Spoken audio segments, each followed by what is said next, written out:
আসসালামু আলাইকুম ওয়া রাহমাতুল্লাহ। প্রিয় দর্শক, আশা করি সবাই ভালো আছেন। আজকে আমি আপনাদের মাঝে কথা বলবো কোন রোগের জন্য কোন বিশেষজ্ঞ ডাক্তারের কাছে চিকিৎসা নিতে যাবেন। এগুলো নিয়ে বিস্তারিত কথা বলবো। আমি রাজ হোসাইন, চিকিৎসা প্রযুক্তিবিদ। আমরা সকলেই সবসময় যে কোনো সময় ছোট থেকে বড়, মধ্যবয়সী, বয়স্ক অথবা আমাদের আত্মীয় স্বজন, বাবা মা, ভাই বোন, নিজের সন্তান সবাই বিভিন্ন রোগে আক্রান্ত হয়ে থাকি। আর আক্রান্ত হলেই আমরা চিকিৎসা নেওয়ার জন্য ডাক্তারের কাছে যাই। কিন্তু এর মধ্যেখানেই একটি বিষয় আমাদের চিন্তায় ভাঁজ করে দেয়, সেটি হচ্ছে কোন রোগের জন্য কোন ডাক্তার আমাদের দেখাতে হবে। এটা আমরা অনেকেই জানি না বা বুঝতে পারি না। আসলে এই চিন্তাটা হয় স্বাভাবিক, কারণ বিভিন্ন ডাক্তার বিভিন্ন ডিপার্টমেন্টাল রোগের কারণে তারা বিভিন্ন ডিগ্রি নিয়ে থাকেন। আর এই ডিগ্রির কারণে বিভিন্ন রোগের কারণে আমরা বিভিন্ন বিশেষজ্ঞ ডাক্তারের কাছে যেতে হয়। এই বিশেষজ্ঞ ডাক্তারের কাছে যাওয়ার পূর্বে আমাদের একটি বিষয় খেয়াল রাখতে হবে। আমাদের প্রাথমিক বা কোনো সিরিয়াস কোনো রোগ হলে প্রাথমিকভাবে আমাদের আগে চিকিৎসাটা নিতে হবে কোনো বিষয়ে কোনো সমস্যা হলে। পরবর্তীতে আমরা বিভিন্ন বিশেষজ্ঞ ডাক্তারের কাছে যাব বিভিন্ন রোগের জন্য। তাহলে এবার আসি কোন ডাক্তারের কাছে আপনি যাবেন আপনার রোগের কারণে। মেডিসিন বিশেষজ্ঞ হলেন একজন ডাক্তার যিনি যে কোনো রোগের প্রাথমিক অবস্থা নির্ণয় ও চিকিৎসা করে থাকেন। তবে স্থায়ীভাবে নির্দিষ্ট বিভাগের রোগী হলে সেই বিভাগে তিনি রিফার করে থাকেন। তারপরেও মেডিসিন বিশেষজ্ঞ ডাক্তার কিছু কিছু ট্রিটমেন্ট দিয়ে থাকেন, যেমন জ্বর, বিভিন্ন ধরনের শরীরে ব্যথা, এইগুলো তিনি তাৎক্ষণিক একটি চিকিৎসা দিয়ে থাকেন। এবার আসি ইউরোলজি, যা কিডনি বিশেষজ্ঞ একজন ডাক্তার। একজন ইউরোলজি ও কিডনি বিশেষজ্ঞ ডাক্তার মানুষের মূত্র সংবহন তন্ত্রের বিভিন্ন রোগের চিকিৎসা করে থাকেন, যেমন মূত্রনালীর রোগ, প্রস্রাবে ইনফেকশন, মূত্রথলি বা কিডনিতে পাথর, মূত্রনালী ও মূত্রথলিতে প্রদাহ, প্রস্রাবে জ্বালাপোড়া ইত্যাদি।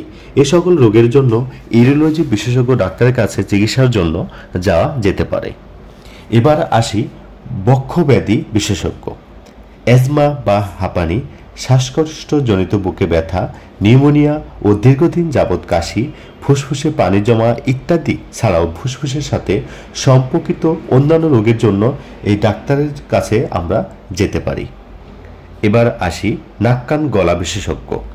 নাক কান ও গলা বিশেষজ্ঞকে মেডিকেলের ভাষায় ইনটি স্পেশালিস্ট ডাক্তার বলা হয়ে থাকে। নাকের পলিপাস, নাকের মাংস বৃদ্ধি হওয়া, কানে কম শোনা, কান দিয়ে পানি পড়া, গলা ও মুখে ঘা ইত্যাদি, অর্থাৎ নাক কান গলা সম্পর্কিত রোগের জন্য এই বিভাগের ডাক্তারের কাছে যাওয়া যেতে পারে। এবার আসি লিভার বিশেষজ্ঞ বা গ্যাস্ট্রোলিভার। জন্ডিস, গ্যাসের সমস্যা, হেপাটাইটিস বি ও সি ভাইরাস, লিভার সিরোসিস, খাদ্যনালী, পাকস্থলীতে ক্ষত বা ঘা, ক্ষুধামন্তা বা খাবারের অরুচি, লিভারের চর্বি ও পেটের সকল ধরনের পীড়াদায়ক রোগের ক্ষেত্রে এই বিশেষজ্ঞ ডাক্তারের কাছে যেতে পারেন। এবার আসি স্ত্রীরোগ বা প্রসূতি বিশেষজ্ঞ, যাকে মেডিকেলের ভাষায় গাইনোকোলজিস্ট বলা হয়ে থাকে। মেয়েদের সকল প্রকার রোগের চিকিৎসায় এই ডাক্তারের কাছে যাওয়া যেতে পারে, যেমন অনিয়মিত ঋতুস্রাব, জরায়ুর সমস্যা, জরায়ুর টিউমার, স্তনের সমস্যা, বন্ধ্যাত্ব ও বাচ্চা ধরনের অক্ষমতা, গর্ভবতী অবস্থায় সেবা ও ডেলিভারির জন্য আমরা এই স্ত্রীরোগ বিশেষজ্ঞ ডাক্তারের কাছে যেতে পারি। এবার আসি শিশু বিশেষজ্ঞ। একজন বাচ্চার বয়স যদি 4 সপ্তাহ থেকে 1 মাসের কম হয় তবে তাকে নবজাতক বলা হয়ে থাকে। এই অবস্থায় কোনো সমস্যা দেখা দিলে আমরা তাকে শিশু বিশেষজ্ঞ ডাক্তারের কাছে নিয়ে যেতে পারি, অথবা শিশুদের কোনো সমস্যা হলে আমরা শিশু বিশেষজ্ঞ ডাক্তারের কাছে নিয়ে যেতে পারি। এবার আসি হৃদরোগ বিশেষজ্ঞ বা কার্ডিওলজিস্ট। হার্ট বা হৃৎপিণ্ডের সমস্যার জন্য হৃদরোগ বিশেষজ্ঞ ডাক্তারের কাছে যাওয়া যেতে পারে, যেমন হার্ট অ্যাটাক, বুকে ব্যথা, উচ্চ রক্তচাপ, হার্ট ফেইলার, বুক ধড়ফড় করা সহ ইত্যাদি কাজে আমরা হৃদরোগ বিশেষজ্ঞ ডাক্তারের কাছে যেতে পারি। এবার আসি চর্ম ও যৌনরোগ বিশেষজ্ঞ, যাকে মেডিকেলের ভাষায় বলা হয় ডার্মাটোলজিস্ট। মূলত চর্মরোগ বিশেষজ্ঞ ত্বক, নখ ও চুলের সমস্যা রোগীদের দেখে থাকেন, যেমন চুলকানি, একজিমা, ব্রণ, মেস্তা সহ চুলের কালো দাগ, সকল ধরনের অ্যালার্জির সমস্যা এবং মহিলাদের ত্বকে অস্বাভাবিক ছাপ, এই সমস্যাগুলো যদি হয়ে থাকে তবে আপনি চর্মরোগ ডাক্তারের কাছে যেতে পারেন। অথবা আপনার যৌনাঙ্গে কোনো সমস্যা হলে এই চর্ম ও যৌনরোগ বিশেষজ্ঞ ডাক্তারের কাছে আপনি যেতে পারেন। এবার আসি এন্ডোক্রিনোলজিস্ট। যদি কারো ডায়াবেটিস, হরমোন সংক্রান্ত সমস্যা, থাইরয়েড রোগ হয়ে থাকে তবে একজন এন্ডোক্রিনোলজিস্ট ডাক্তারের কাছে দেখাতে পারেন। এবার আসি নিউরোলজিস্ট বা নিউরো মেডিসিন বিশেষজ্ঞ।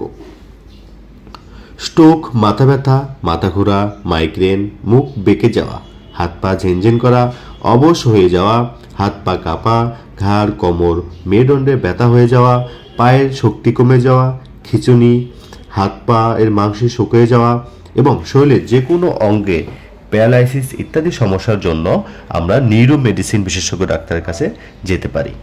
এবার আসি হেমাটোলজিস্ট বা রক্ত বিশেষজ্ঞ। রক্ত ও অস্থিমজ্জা সম্পর্কিত সকল রোগের জন্য এই বিশেষজ্ঞ ডাক্তারের কাছে আমরা যেতে পারি। এবার আসি মনোরোগ বিশেষজ্ঞ বা সাইকোলজিস্ট। বিভিন্ন মানসিক সমস্যার চিকিৎসা ও পরামর্শ নেওয়ার জন্য এই চিকিৎসকের কাছে আমরা যেতে পারি। এবার আসি অনকোলজিস্ট। কারো ক্যান্সার ধরা পড়লে তাদের জন্য আলাদা বিশেষজ্ঞ রয়েছে যাদের বলা হয়ে থাকে, তাকে বলা হয় অনকোলজিস্ট বা ক্যান্সার বিশেষজ্ঞ। আসল কথা, ক্যান্সারের সমস্যা হলে আমরা ক্যান্সার বিশেষজ্ঞ ডাক্তারের কাছে যাব। এবার আসি সার্জারি বিশেষজ্ঞ। যিনি অপারেশনের মাধ্যমে অস্ত্রোপচার করেন তাকে সার্জারি বিশেষজ্ঞ বলা হয়ে থাকে। যেমন পিত্তথলির অপারেশন, অ্যাপেন্ডিসাইটিসের অপারেশন, পাইলস, ফিস্টুলার অপারেশন, সিজেরিয়ান অপারেশন, কিডনিতে পাথর, এমন সকল সমস্যার জন্য আমরা সার্জারি বিশেষজ্ঞ ডাক্তারের কাছে যেতে পারি। এবার আমরা আসি অর্থোপেডিক্স বিশেষজ্ঞ। হাড় সম্পর্কিত রোগের জন্য, যেমন পা ভাঙ্গা, হাড় জোড়া, হাড় ক্ষয়, হাড়ের জয়েন্ট ব্যথা, এছাড়াও হাঁটুতে ব্যথা, পুঙ্গুত্ব, বাত ব্যথা সহ শরীরের হাড়ের সকল চিকিৎসার জন্য আমরা এই ডাক্তারের কাছে চিকিৎসা নিতে পারি। আমরা শুনলাম কোন বিশেষজ্ঞ ডাক্তারের কাছে কোন চিকিৎসাটি আপনি নেবেন।